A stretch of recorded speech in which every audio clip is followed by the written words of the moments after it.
Hi hello welcome to Vihari news. పిట్ట కొంచెం కూతగనం అనే మాట బాగా వింటుంటాం కదా మనం. అట్లాంటి తమిళనే పట్టుకొచ్చినాయి ఇవాళ. మీ అందరికీ బాగా సుపరిచితం. ప్రతి సమస్య మీద పబ్లిక్లో తన సెల్ ఫోన్ని ఆయుధంగా చేసుకొని అందరికీ సమస్య ఏంటి, ఎక్కడుంది, విషయం ఏంటి అని వివరిస్తూ చాలా వాయిస్ రేజ్ చేస్తూ ఉంటాడు. బహుజన ఉద్యమాల్లో చాలా చురుగ్గా పాల్గొంటుంటాడు. ఆ తమ్ముడే తెలంగాణ శ్యామ్. తమ్ముడు నమస్తే. నమస్తే అన్న. రమేష్ అన్న బాగున్నా? ఫైన్. మొట్టమొదటిసారిగా అంటే నువ్వు సెల్ ఫోన్లలో సోషల్ మీడియాలో ప్రజా సమస్యల మీద, రాజకీయ సమస్యల మీద, అదే ప్రజాప్రతినిధులు చేస్తున్న అన్యాయాల మీద కానివ్వండి మాట్లాడుతూ ఉంటావు. కానీ సడన్గా నీకే ఒక ప్రజాప్రతినిధిగా పోటీ చేసే అవకాశం, అందులో ఎంపీగా మొట్టమొదటిసారి నామినేషన్ వేసి వచ్చినావు ఆల్రెడీ. సో ఈ కాంటెస్ట్ ఎట్లా అనిపిస్తుంది? చాలా హ్యాపీగా ఉందన్న. అంటే ప్రజల కోసం పనిచేసినప్పుడు తగినటువంటి గౌరవం దక్కిందని నేనైతే భావిస్తూ ఉన్నాను. దాంట్లో భాగంగా మా తిరుమావలం సారు, విసికే వ్యవస్థాపక అధ్యక్షులు, చిదంబరం ఎంపీ, మా పార్టీ సభ్యులు, ఇక్కడ ఉన్నటువంటి మా రాష్ట్ర అధ్యక్షులు డాక్టర్ జిలకర సీనన్న గారు, పెద్దలు ఆనందన్న గారు, మత్స్యదేవన్న గారు, వాళ్ళందరూ కలిసి తమ్ముడు నువ్వు మీరు అన్నారు ఇంతకుముందు సెల్ ఫోన్ ఆయుధంగా చేసి ప్రజలకు పాలకులు చేస్తున్నటువంటి తప్పులను ఎత్తి చూపుతా ఉన్నావు. నువ్వు ఒక ప్రజాప్రతినిధి అయితే ఇంకా ప్రజలకు సేవ చేయగలుగుతావు, పాలకులు చేస్తున్నటువంటి కుట్రల్ని ప్రజలకు ఎప్పటికప్పుడు చెప్పగలుగుతావని వాళ్ళందరూ నన్ను ప్రతిపాదించినప్పుడు చాలా హ్యాపీగా అనిపించింది.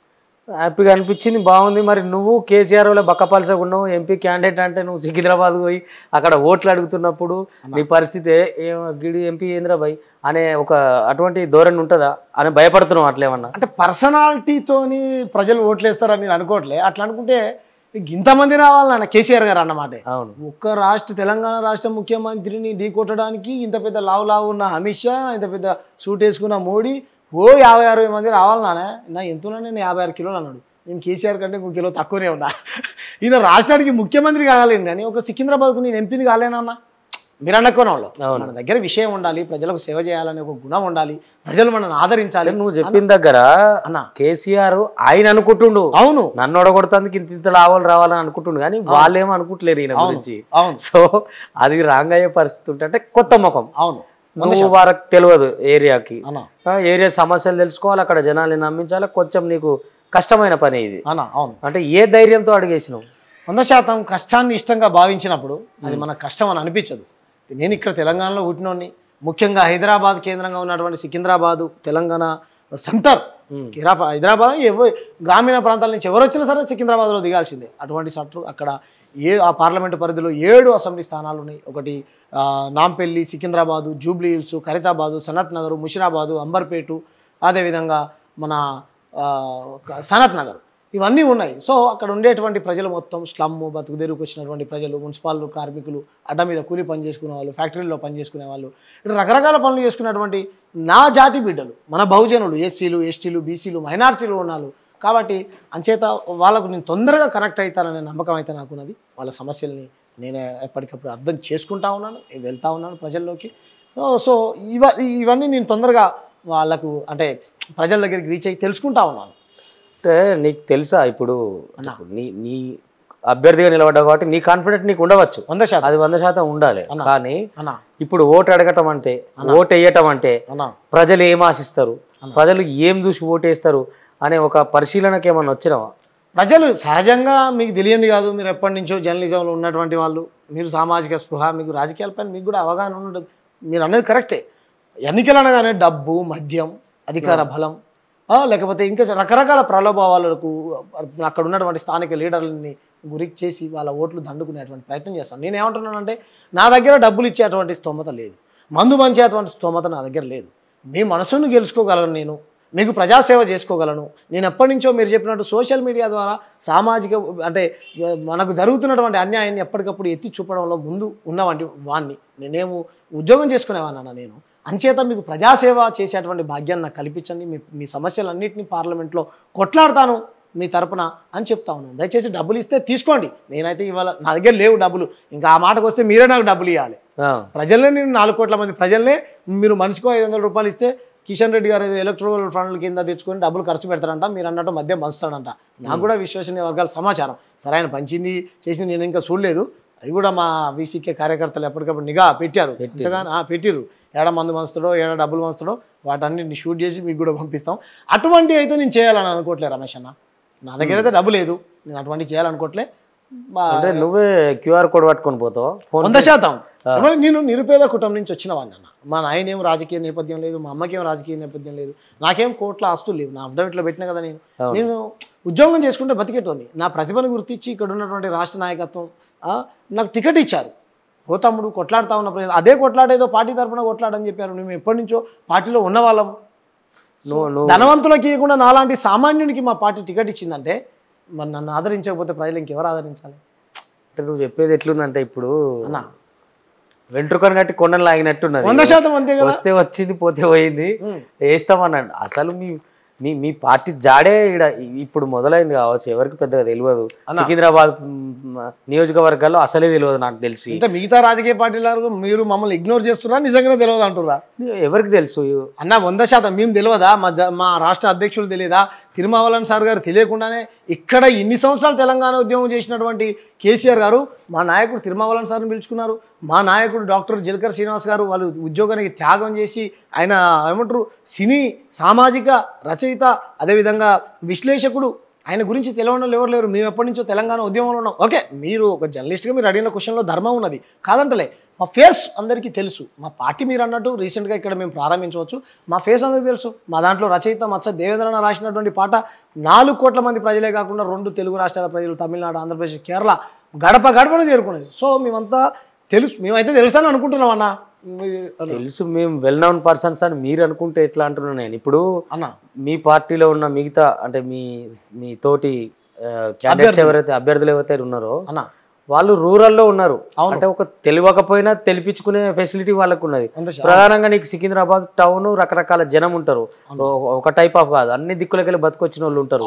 వాళ్ళ ఓట్లు ఉంటాయి, రకరకాల వర్గాలు ఉంటాయి, రకరకాల అంటే పెద్ద పార్టీలు. అవును, ఇప్పుడు అక్కడ తలసాని అడ్డది. అవును, తలసాని శ్రీనివాస్ అడ్డా, తలసాని శ్రీనివాస్ యాదవ్ ఓన్లీ సనత్ నగర్ వరకు. ఆ పాత బస్తీల్లో గల్లీలో ఉండే వాళ్ళని ఎట్లా ట్రీట్ చేయాలా, వాళ్ళ ఓట్లు ఎట్లా మలుపుకోవాలనేది వాళ్ళ దగ్గర ఒక పక్క ప్రణాళిక ఉంటుంది. ఎందుకంటే దే ఆర్ వెరీ సీనియర్, బాగా వాళ్ళకి ఎక్స్పీరియన్స్. సో ఇంత పెద్ద ఒక ప్రయత్నం అన్న నువ్వు ఎట్లా చేయగలవు అనేది నాకు ఇంకా ఆశ్చర్యంగానే ఉంది.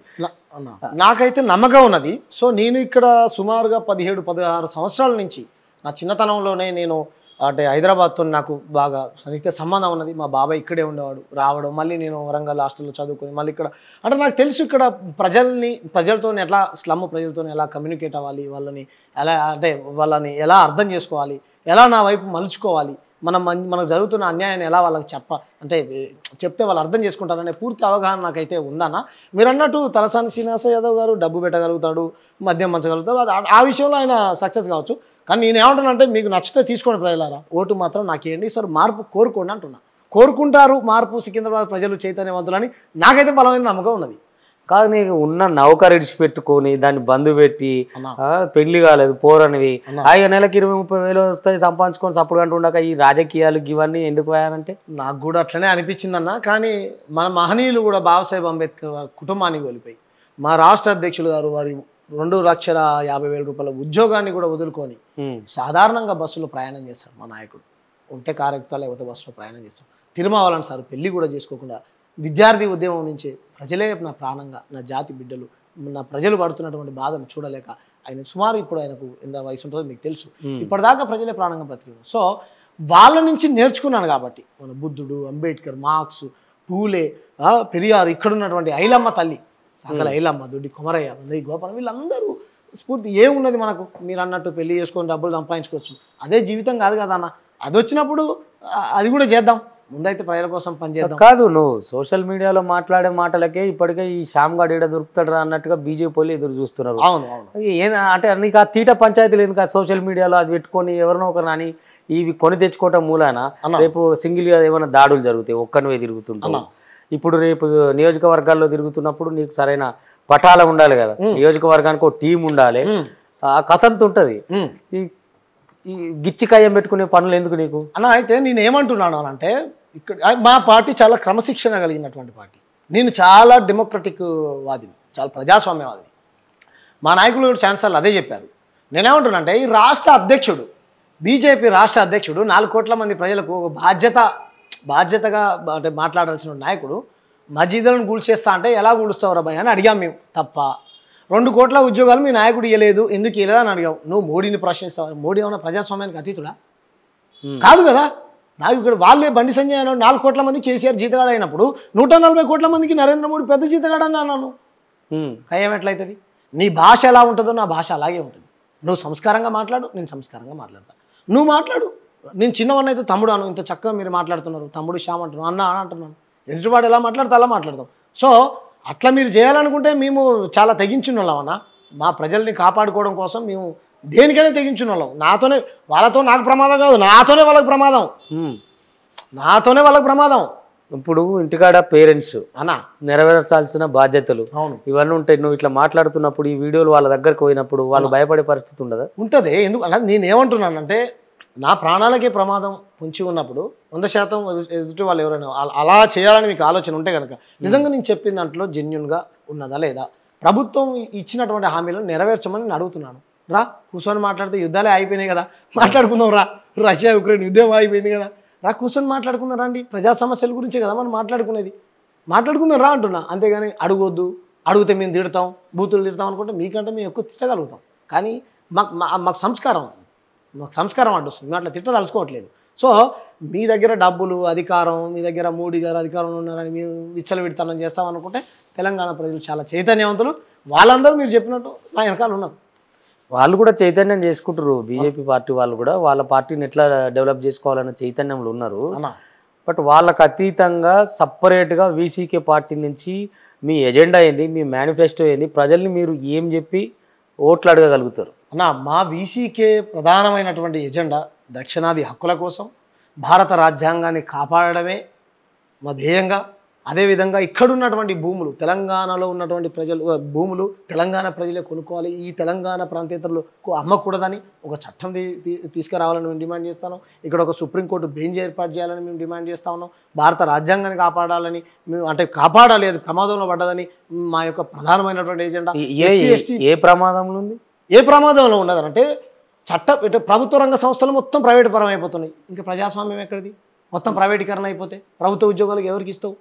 అంటే ప్రైవేట్లో పోయి చేసుకోవాలా? వాళ్ళకి అంటే ప్రధానికి ధమాక్ లేదంట వాళ్ళకి. నేను లేదంటలేదన్నా, ప్రజలు పసిగడుతున్నారు ఉన్నదా లేదా అనేది. ఇప్పుడు మణిపూర్ లాంటి రాష్ట్రంలో మొత్తం తగలబడిపోతుంటే ఇంత బాధ్యత కలిగినటువంటి ప్రధానమంత్రి గారు పోయి పరామర్శించాల్సినటువంటి బాధ్యత ఉన్నదా లేదా? ఒక పక్కన రైతులు నల్ల చట్టాలు తీసుకొచ్చి వద్దయ్య బాబు మాకు ఈ నల్ల చట్టాలని పోరాటం చేస్తుంటే కాళ్ళ కింద మేకులు పెట్టి వాళ్ళని ఇబ్బంది పెడతా ఉన్నావు. ఎక్కడి ప్రజాస్వామ్యం? మాట్లాడేటువంటి ప్రజల యొక్క వాయిస్ని పబ్లిష్ కానియవు నువ్వు, రాసేటువంటి రాతల్ని కూడా నలుగురికి పోనీయవు నువ్వు. ఐటీ సెల్ని మొత్తం నీ దగ్గర పెట్టుకున్నావు, మీడియాని నీ చేతిలో పెట్టుకున్నావు, పోలీసులు నీ చేతిలో పెట్టుకున్నావు, ఆఖరికి ఇండిపెండెంట్గా పనిచేస్తున్నటువంటి సిబిఐ ఈడీని నీ చేతిలో పెట్టుకున్నావు, మిలిటరీ ఆర్మీ కూడా నీ చేతిలో పెట్టుకున్నావు. నేను అనకూడదు కానీ ఆ మాట నేను చెప్పడం కాదు, ఒక మిలిటరీ ఆఫీసర్ చెప్పాడు. ఇది ఎక్కడుందన్న ప్రజాస్వామ్యం? అందుచేత ఏ సంస్థలు ఇండిపెండెంట్గా ఉన్నటువంటి సంస్థలు ఇండిపెండెంట్గా పనిచేస్తే ప్రజాస్వామ్యం పరిడే వెళ్తుంది, ప్రజలందరికీ సమానమైనటువంటి గౌరవం జరుగుతుంది. ఇప్పుడు నువ్వు చెప్పేదంతా ప్రజలు గమనిస్తలేరు, ప్రజలకు తెలియదు. ఇప్పుడు నువ్వు మాత్రమే చెప్పగలుగుతావు, మోడీకి ఈ జ్ఞానం లేదు, ఇవన్నీ నేను ఇది చేస్తున్నా అనేది తెలియదు అంట. నేనైతే అట్లా అనుకోవట్లేదు. మోడీ గారికి జ్ఞానం ఉంది కానీ ఉన్నా సరే వీళ్ళు ఏం చేస్తారు, నా మతం ఎక్కిస్తున్నా, వాళ్ళకు మందిరాన్ని చూపించి ఓట్లు అడుగుతా, మసీదుల మీద పంచాయతీ పెట్టి ఓట్లు అడుగుతా అనే భ్రమలో ఉన్నాడు. మా వీసీకే వెళ్తుంది కదా, ఇవన్నీ ప్రజలకు చెప్తాం కదా, తర్వాత రిజల్ట్ బయటపడ్డాక తెలిసిద్ది. నరేంద్ర మోడీ గారికి ప్రజలకు తెలుసన్నా, కాకపోతే మతం అనే మత్తును అంటించారు. అంచేత దాని నుంచి బయటపడితే కనుక నరేంద్ర మోడీ గారు 100% ఓడిపోయేటువంటి. ఇప్పుడు నీ పార్టీ ఎజెండా నీకున్నట్టు ఆయన పార్టీ ఎజెండా ఆయనకు ఉంటుంది కదా, 100% ఉంటుంది కదా. మరి దాన్ని నువ్వు అంటే ఒక్క శక్తిగానే మీరు పోయి ఏడా ఎదుర్కొనేది అన్నా? అది ఒక్క శక్తి ఎదుర్కొనేది అంటే అలా ఏం లేదు. ఇప్పుడు గతంలో నరేంద్ర మోడీ గారు ఇచ్చి 100 రోజులలో మేము అధికారంలోకి రాగానే 100 రోజులలో ఎస్సీ వర్గీకరణ చేస్తా అన్నాడు. మళ్ళీ ఇప్పుడు నువ్వు వచ్చి 10 సంవత్సరాలు అయిందంటే 100 రోజులకు ఎన్ని సంవత్సరాలు పడుతుందా? 100 రోజులకు ఎన్ని సంవత్సరాలు పడుతుంది? వచ్చి 10 సంవత్సరాలు అయింది, మళ్ళీ ఓట్లేయండి మాదిగలు, నేను వర్గీకరణ చేస్తాను అంటే నువ్వు ఇచ్చినటువంటి హామీలు నెరవేర్చకుండా ఇక్కడ ఓట్లు వేయమని చెప్పిన ఆయన అడిగింది అన్నట్టు. ఎవరైనా ఇప్పుడు ఆయన బాధ్యత ఉందా లేదా? మరి చెప్పిర్రు మరి 4 ఎంపీలని, ధర్మపురి అరవింద్ని, కిషన్ రెడ్డిని, బండి సంజయ్ని, లేకపోతే స్వయం బాపురావుని గెలిపించారు కదా, 4 ఎంపీలు గెలిపించారు కదా. మీరు ఎందుకు కొట్లాడలే మరి పార్లమెంట్లో? ఎందుకు అడగలేదు? మళ్ళీ వస్తే ఎట్లా నమ్ముతారు? ఈరోజు మాదిగలు ఎట్లా నమ్ముతారు, మాలలు ఎట్లా నమ్ముతారు, సబ్బండ కులాలు ఎట్లా నమ్ముతారు, బీసీ కులాలు? మందకృష్ణ బీజేపీ ఏమంటారు? అది మందకృష్ణ అనే చెప్పాలి సమాధానం.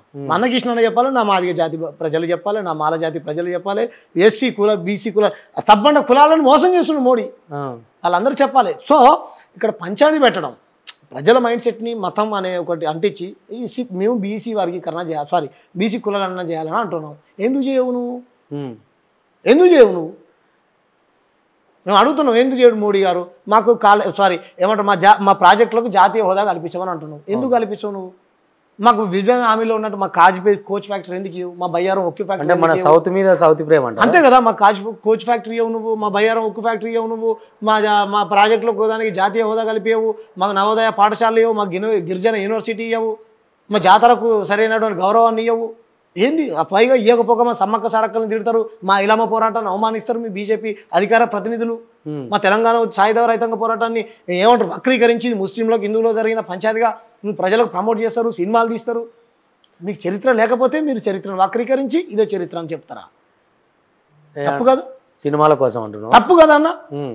మీకు తెలియదు కాదు కదా, చరిత్ర నువ్వు దాచితే దాగేది కాదు, నువ్వు కొత్తగా రాస్తే అదే నిజమయ్యేది కాదు. ఎప్పటికైనా వాస్తవమే. ఇవాళ నేనుంటాను, నువ్వు పోతావు అన్న. ఇప్పుడు బహుజనవాదం అంటున్నాం అన్న, బహుజన మెజారిటీ పీపుల్కి రాజ్యం ఉండాలి. అవును, రాజ్యంలో బహుజన, ఎందుకంటే ఎక్కువ మంది ఓటర్లు ఉన్న వాళ్ళే మేమెంతమందిమో మాకంత వాటా అనే ప్రాతిపదికన నడవాలి అన్న. సో ఇప్పుడున్న ప్రధాని బీసీ కాదా? ఇది బహుజన రాజ్యం కాదా? సో ఇక్కడ ఏమైంది నేనంటే బీసీనే. దేని ప్రకారం బీసీ అనేది మీకు ఒక స్పష్టత ఇస్తా. నరేంద్ర మోడీ గారు రాజ్యాంగ ప్రకారం మాత్రమే బీసీనే. అప్పుడు మింటో మార్లే సంస్థ, సైమన్ కమిషన్ ఇవన్నీ ఏం చేసినాయంటే అన్న, బ్రిటిష్ వాడు రాకముందు మన దగ్గర SC ST BC minority reservation system అనేది లేదు. ఒక సర్వే చేయించినాయి, పలానా ఊర్లోకి వండి ఒక సర్వే చేయండి అని అన్నది. దీంట్లో మాలోళ్ళు, మాదిగోళ్ళు, కుమ్మరోళ్ళు, సాకరోళ్ళు, మంగళోళ్ళు ఏ కులాలు ఉన్నాయి, వాళ్ళు ఏం పని చేస్తారు, వాళ్ళకు ఉపాధి ఏంది, వాళ్ళ జీవనోపాధి ఏంది, వాళ్ళ డబ్బు వాళ్ళు ఏం చేస్తారు, చదువుకున్న వాళ్ళు ధనం ఉన్న వాళ్ళ లేని వాళ్ళ ఓ సర్వే చేయమని మీకు ఎగ్జాంపుల్ చెప్తా, ప్రజలకు కూడా తెలియాలి. సో ఇక్కడ మాలమాదిగోళ్ళకు పోయిరు, సర్వే చేసారు కమిషన్. సర్వే చేసినప్పుడు మాలమాదిగోళ్ళు చదువుకు దూరంగా ఉన్నారు అన్న, ధనం లేదు వాళ్ళ దగ్గర, ఇల్లు లేదు వాళ్ళకు, వ్యవసాయం లేదు వాళ్ళకు, అన్నిటికీ దూరంగా ఉన్నారు. అదే క్రమంలో ఇక్కడ శాఖలు వాళ్ళ దగ్గరికి వచ్చారు. ఎక్కడ ఏదో బెంగళూరులో కర్ణాటకలో అనుకో ఫర్ ఎగ్జాంపుల్. ఇక్కడ చాకలి వాళ్ళు ఇంకో దగ్గర ఎస్సీలు, అవును, ఇక్కడ ఎస్సీలు ఒక్కో దగ్గర బీసీలు, ఇంకో దగ్గర ఉన్న బీసీలు ఇక్కడ ఎస్సీలు. ఇక్కడ ఏమైందంటే వెనకబడినటువంటి వాళ్ళని, విద్యకు వైద్యానికి ధనానికి వెనకబడినటువంటి వర్గాలన్నింటినీ వాళ్ళని ఒక ఎస్సీ జాబితాగా చేర్చారు. ఇక్కడ నువ్వు బట్టలు ఉతుకుతున్నటువంటి ఆ చాకలన్న బెంగళూరులో ఎస్సీగానే ఉన్నాడు, ఇక్కడ పనిచేసేటువంటి మాదిగన్న, ఇక్కడ పనిచేసేటువంటి మాలన్న మాత్రం ఇక్కడ ఎస్సీగా ఉన్నాడు. నీకు అర్థమైందా లాజిక్? వాళ్ళని ఎస్సీగా చెప్పారు ఇక్కడ. ఆ క్రమంలో నరేంద్ర మోడీ గారు బనియా కులస్తుడైనటువంటి నరేంద్ర మోడీ గారు ఓసీ జాబితాలో ఉంటే, ఆయన ముఖ్యమంత్రి అయినాక ఆయన కులాన్ని తీసుకుని పోయి బీసీ జాబితాలో కలిపి నేను బీసీ ప్రధాని ప్రమోట్ చేసుకుంటా ఉన్నాడు. ఇప్పుడు చెప్పండి, నరేంద్ర మోడీ గారు అప్పర్ క్యాస్టా బీసీనా? నీకు రాజ్యాంగం ప్రకారం ఏ కమ్యూనిటీలో ఉంటాడో ఆ కమ్యూనిటీ లెక్కలోకి వస్తుంది 100%. సో ఇప్పుడు ఆయన బీసీగానే ఉన్నాడు.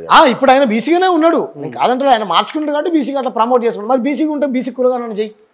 ఈ కులాల ప్రస్తావనలోకి వచ్చినప్పుడు అంటే నువ్వు చెప్పిన వ్యత్యాసం, అన్ని రాష్ట్రాల్లో ఒకడు అదే కులంతో లేడు, అది క్లియర్. కానీ అక్కడ ఏదైతే ఉందో అదే చెప్పుకుంటాడు కదా, చెప్పుకుంటాడు. సో నేను అదే అంటున్నాను, బహుజన చెప్పుకున్నప్పుడు ఆ వర్గాల నుంచి నేను వచ్చినా అని చెప్పుకున్నప్పుడు ఆ వర్గాలకు ఎందుకు అన్యాయం చేస్తున్నావు అంటున్నా నేను.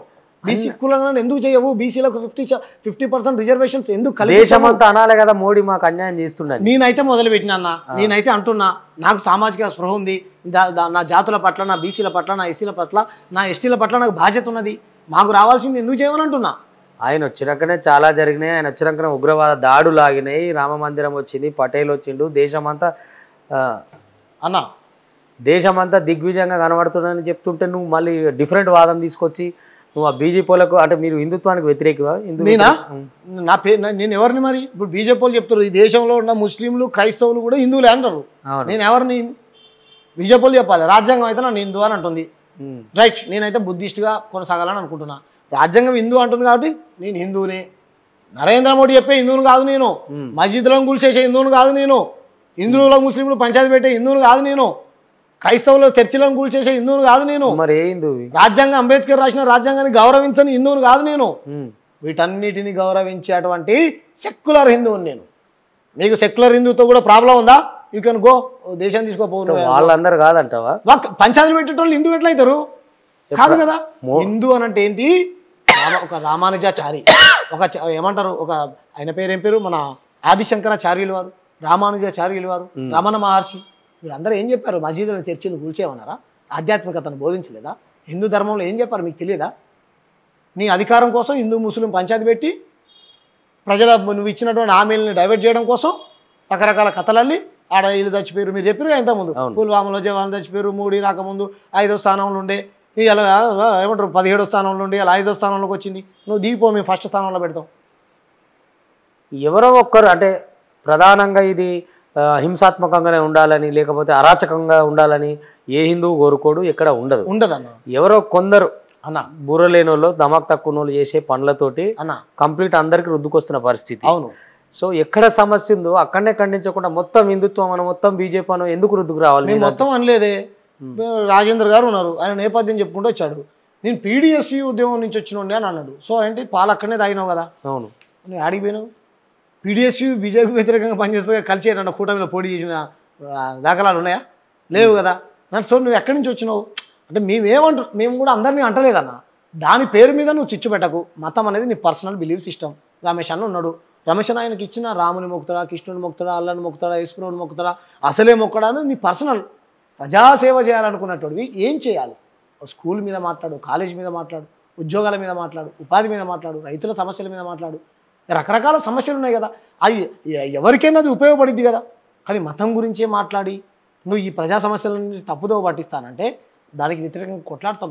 నేను అదే అంటున్నాను. నువ్వు అదే వాళ్ళ మీద పర్టికులర్గా మాట్లాడి బైరి నరేష్ లాగా ఏమైనా ఫేమస్ కావాలని లేకపోతే ఇది మాట్లాడేమన్నా దాడులు జరిగితే నేను ఇంకా ఫేమస్ అయిపోతాననే ప్రక్రియ ఏమన్నా? అట్లేం లేదన్నా. నేను అంతకంటే ఫేమస్ నేను నరేంద్ర మోడీ గారి కంటే కూడా నేను ఎక్కువ ఫేమస్. నేను ఒకవేళ ఫేమసే కావాలండి 100% నరేంద్ర మోడీ గారి కంటే నేను ఎక్కువ ఫేమస్.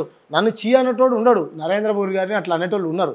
సో నేను ఎందుకనంటే మీ ప్రజల ఎవరైతే పాలకులు తప్పు చేస్తున్నారో వాళ్ళ తప్పును ఎత్తి చూపినప్పుడు లక్షల కోట్ల మంది చూశారు నా వీడియోస్. ప్రజలు గ్రామాన నేను తెలంగాణ ఉద్యమంలో ఉన్నా, సామాజిక ఉద్యమంలో ఉన్నా, తెలంగాణకు అన్యాయం జరిగినప్పుడు క్వశ్చన్ చేసిన, బాబాసాహెబ్ అంబేద్కర్ని చంపుతానప్పుడు క్వశ్చన్ చేసిన, బండి సంజయ్ మస్జిద్లను కూల్చేస్తానప్పుడు క్వశ్చన్ చేసిన, మా సాగల ఇలవని ఆయన ఏం పేరు రెడ్డి గారు అవమానించినప్పుడు క్వశ్చన్ చేసిన, ధర్మపురి అరవింద్ రాజ్యాంగాన్ని మార్చేస్తుంటే క్వశ్చన్ చేసిన, నరేంద్ర మోడీ గారు మా రాష్ట్రానికి ఎందుకు వస్తారు ఇచ్చినటువంటి హామీలు నెరవేర్చకుండా గో బ్యాక్ అని క్వశ్చన్ చేసిన.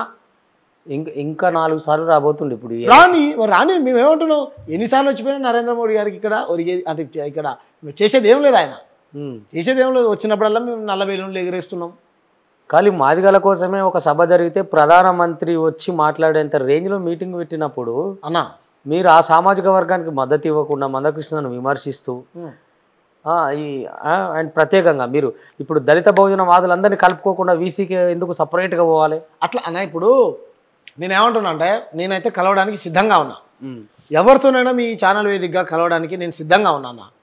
అది నా చేతుల్లో ఉండదు. ఓ పార్టీ ఇంకో పార్టీతో నేను దాంట్లో ఒక మెంబర్ మాత్రమే. మా పార్టీ అధిష్టానం దృష్టికి తీసుకెళ్ళాలి. అజెండా అంతా ఒకటే కదా. ఆ అజెండా అంతా ఒకటే. అప్పుడు వాళ్ళు కలవడం నాకైతే కలవాలనే ఉందన్న. ఎటువంటి స్పెషల్ దీంట్లో ఏం లేదు నాకు కలవడానికి. అది ఎవరితోనైనా మీరు చెప్పేటువంటి బహుజన ఎజెండాతో ఉన్నటువంటి ఏ రాజకీయ పార్టీతోనైనా నేను కలిసి పనిచేయడానికి నేను సిద్ధంగా ఉన్నా. వాళ్ళు సిద్ధంగా లేరని నేను అంటున్నా. రమ్మనండి, మీతో రావడానికి వాళ్ళు సిద్ధంగా లేరు. మేమేం చేస్తాం చెప్పండి? వచ్చినటువంటి వాళ్ళు పార్టీలు మారి పోయారు. మేమేం చేస్తాం? మేము ఒకటే సిద్ధాంతాన్ని నమ్ముకొని బతుకుతున్నాం. నువ్వు కొన్ని సంవత్సరాలుగా చూస్తున్నావు కదా తమ్ముడు ఇప్పుడు ఈ బహుజన వాదం అంతా. అంటే నీకు ఓవరాల్గా అన్న వీళ్ళు చెప్పడం, ఒక ఆర్గనైజేషన్ పెట్టుకోవడం, సైడ్ అవ్వడం, చెప్పడం, సైడ్ అవ్వడం తప్ప వీళ్ళు కలిస్తే ఒకటి అవుతారు అనే ఆలోచన రాలేదా ఇప్పుడు? ఎందుకు రాలేదు? 4 కోట్ల మంది ప్రజలు అదే కోరుకుంటారు. ఎందుకు అన్న విడివిడిగా మీరు కొట్లాడతారు? నేను సమాధానం చెప్పలేకపోతున్నా వాళ్ళకు.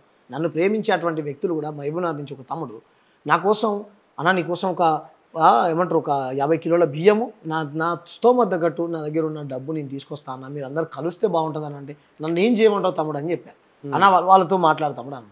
వాళ్ళు కలవాలంటే నీ వ్యక్తిగత క్రెడిబిలిటీ అంటే నీ వ్యక్తిగతంగా నీకు పేరు రావాలి, నాదే పోరాటం అనే భావనలో ఉంటారు చూసావా? అటువంటి నాయకులు కలవరన్న. నేను కలవడానికి సిద్ధంగా ఉన్నా. నాకు ఏ పోస్ట్ కూడా వద్దన్న. చిన్న కార్యకర్త జెండా కప్పుకొని ప్రచారం చేశామంటే నేను చేయడానికి సిద్ధంగా ఉన్నా. ఒకవేళ వాళ్ళందరూ కలుస్తాను. ఇంత అనైక్యత ఉన్న సంఘాల పట్ల ఎందుకు? నీ పని నువ్వు చేసుకొని హ్యాపీగా ఉంటావు. అందుకే కదా నేనేం చేస్తున్నాను, నా పని నేను చేసుకుంటూ పోతున్నా కదా అన్న. నేనైతే మీరు అబ్జర్వ్ చేశారు, నాకు ఎప్పుడన్నా ఏ ఫీలింగ్ కూడా ఉంటుందన్న. నాకు ఒక కులం ఫీలింగ్, మతం ఫీలింగ్, అటువంటి ఫీలింగ్ ఏమున్నా నాకు ఎవరితోనో నేను కలవడానికి నేను సిద్ధంగా ఉన్నా. ఇప్పుడు నా పరిశాన్ ఏందనంటే అన్న ఇంత బాగా మాట్లాడుతున్నావు అన్న, చెప్తున్నావు బాగుంది. అవును, రేపు ఈ పర్టికులర్ సికింద్రాబాద్ని ఎట్లా యాక్టిఫై చేస్తాను అనేది నాకు అర్థమైతే లేదు. అంటే మీన్స్ నాకు అర్థం కాలే. నీకున్న తాకత్తో మాట్లాడి వాళ్ళని ఓట్లు అడుగుతావా? అన్నా అంటే ఒక ఒక ఫిగర్ కనపడాలి ప్రజలకు, లేదా ఒక హుందాతనం అంటే వాడికి సంబంధించిన బలుపో లేకపోతే ఆ పటాలమో కనపడాలి కదా. అవును అవును అట్లా నియోజకవర్గాల్లోకి ఓ నియోజకవర్గానికి పొద్దున్న లేస్తే టీంలు పెట్టాలా, కళాకారులు కావాలా, అవును. ఇదంతా సమకూర్చుకుంటున్నావా? నాకు అయితే తెలంగాణలో ఉన్నటువంటి ప్రజలు, కళాకారులు కానీ, కవులు కానీ, మేధావులు కానీ, చాలామంది రచయితలు ఎక్కడి దాకానో ఎందుకు, మన వలసెళ్ళిపోయింది ఊరు నేడు వల్ల కాడయ్యింది చూడో అనేటువంటి పాట విన్నటువంటి వ్యక్తి ఉండడు.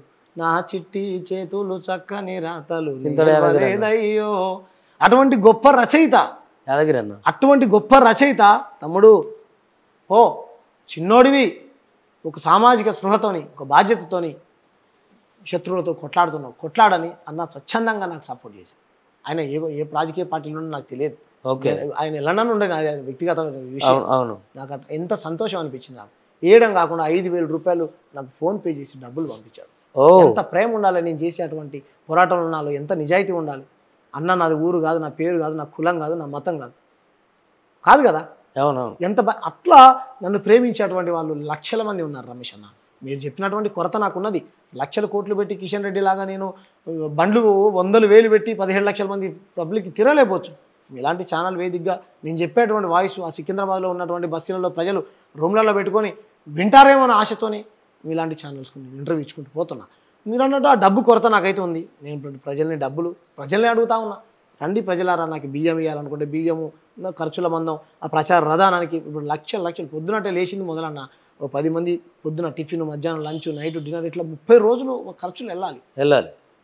చిన్నగా చేసుకున్నాక సరే ఎట్లేదన్నా కానీ ఒక 30-40 లక్షలు ఖర్చు వస్తుంది రమేష్ అన్న. పాటలు కూడా పాడుతుంటావు? పాటలు కూడా పాడతానా? మాటలే కాదు, పాటలు కూడా. పాటలు కూడా పాడతా, మాటలు కూడా అన్నీ. నీకు నచ్చిన పాట ఒకటి పాడవు? నాకు నచ్చిన పాట అంటే గద్దరన్న సాహిత్యం అంటే నాకు బాగా ఇష్టం. నాకు చాలా పాటలు ఇష్టం, ఒకటనే ఏం లేదు. నాకు బాగా అంటే నన్ను బాగా ప్రభావితం చేసేటువంటి పాట అది మన ఏం పాట అంటే అన్న, చెరువులు కుంట అదే రాజ్యాలు మారిన ఓరన్నా బలే రాత మారదు కర్మ ఏందన్నా, రాజ్యాలు మారిన ఓరన్నా బలే రాత మారదు కర్మ ఏందన్నా, గాంధీ భక్తుల వారు గణతంత్రం అన్నారు, సైకిళ్ళు సర్దార్లు స్వాతంత్రం అన్నారు, ఎవ్వడేలితనేమి ఎప్పటాటే నా తిండి దేవుని కెరక తాగే నీళ్ళు లేవు, అప్పటికి ఇప్పటికి ఓరన్నా చిప్పలే మిగిలాయి కదరన్నా, చెరువులు కుంటలు దొరల కబ్జాలాయే మూసినది మొత్తమే మూసుకొని పోబట్టే, భూమి ఆడుందిరా ఓరన్నా నిన్ను బొందబెట్ట జాగలేదన్నా అని గద్దరన్న అప్పుడు పాట పాడినప్పుడు నన్ను కదిలించింది ఆ పాట. వాస్తవం, ఏ రాజ్యం మారినా మన బతుకు మారట్లేదు, కనీసం ఉచ్చబోయానికి జాగలేదు అన్నా అని గద్దరన్న పాట రాసి. సిపిఎం పార్టీలో కూడా పనిచేసిన అనుభవం ఉన్నట్టు? అట్లేం లేదన్నా, మా డాడీ దాంట్లో అప్పుడు మా నాయన పనిచేసేవాడు, అప్పుడు సానుభూతి పరుడుగా ఉన్నాడు. నేను ప్రజానాట్య మండలిలో పనిచేసా. అంటే సిపిఎం పార్టీలో కూడా మేము పనిచేసాం. అంటే కండవగా కప్పుకొని ఎప్పుడు పనిచేయలేదు, కానీ సిపిఎం పార్టీ మరి ఆ వాదన నచ్చలేదు, అక్కడే ఉండలేదు? అట్లేం లేదన్నా, దీంట్లో కూడా ఉంది కానీ మా వాదన ఎర్ర జెండా నీలి జెండా 2 జెండాలు ఉన్నాయి. నాకు అప్పుడు బిఎల్ఎఫ్ పెట్టినప్పుడు బాగా ఇష్టం ఉంది. తర్వాత మరి బిఎల్ఎఫ్ని ఎందుకు తీసేసారో తెలియదు. అట్లేం లేదన్నా, సిపిఎం పార్టీ మా పార్టీలో కరల్ మార్క్స్ ఉన్నాడు. ఇప్పుడు ఒక పర్టికులర్ వయసు వర్కులాట, ఆ పార్టీ ఈ పార్టీ ఒకటే అంటున్నా నేను.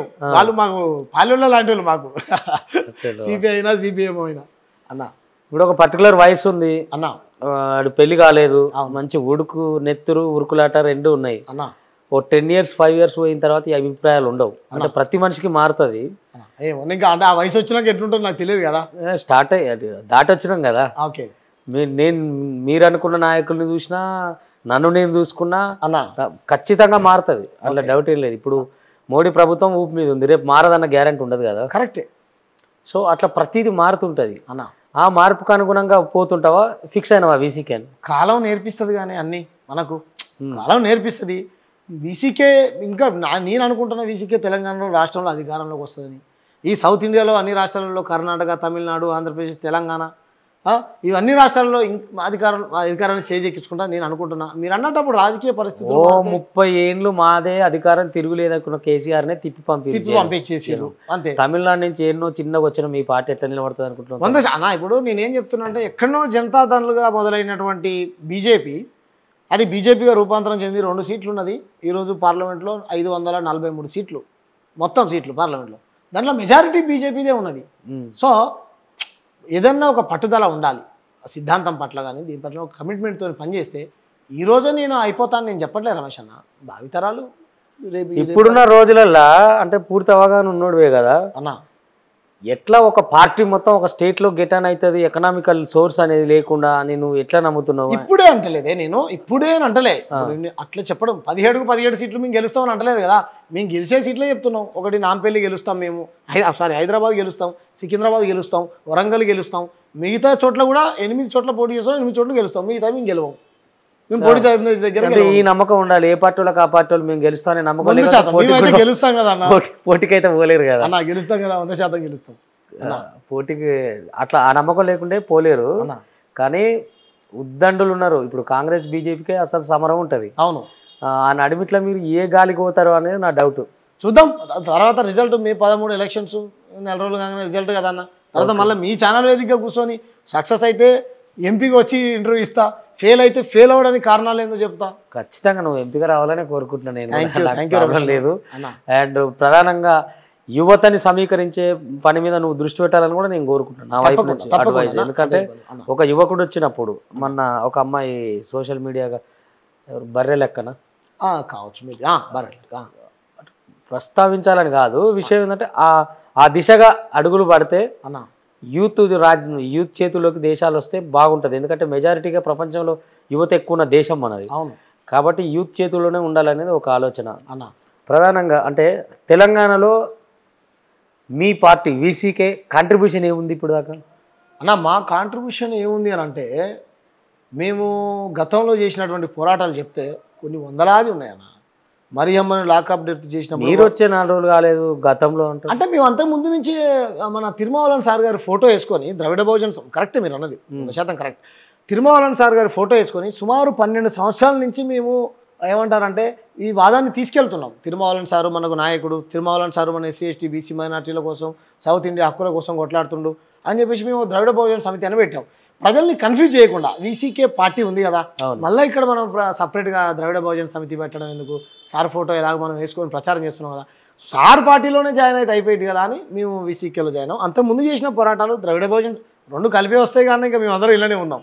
మరియమ్మకు న్యాయం జరగాలని కొట్లాడింది మేమే, పెరమల ప్రణయ్ని నరికి చంపితే రోడ్డు మీద కొట్లాడింది మేమే, రోడ్లెక్కింది మేమే, అదేవిధంగా మంతంలో మధుకర్ని చంపితే కొట్లాడింది మేమే, ప్రియాంక రెడ్డిని చంపితే కొట్లాడింది మేమే, ఇక్కడ నిన్నగా మొన్న షాద్నగర్లో ఒక బ్రాహ్మణ స్త్రీకి అన్యాయం జరిగితే కూడా కొట్లాడింది మేమే, రైతులకు మద్దతు ధర కట్టియాలని కొట్లాడింది మేమే, నిరుద్యోగుల పేపర్ లీకేజ్ అయినప్పుడు కొట్లాడింది మేమే. సో ఇట్లా ఎంఆర్ఓలు పోరాటం చేసినప్పుడు విఆర్ఓలు వాళ్ళకు కూడా మద్దతుగా నిలబడ్డది మేమే.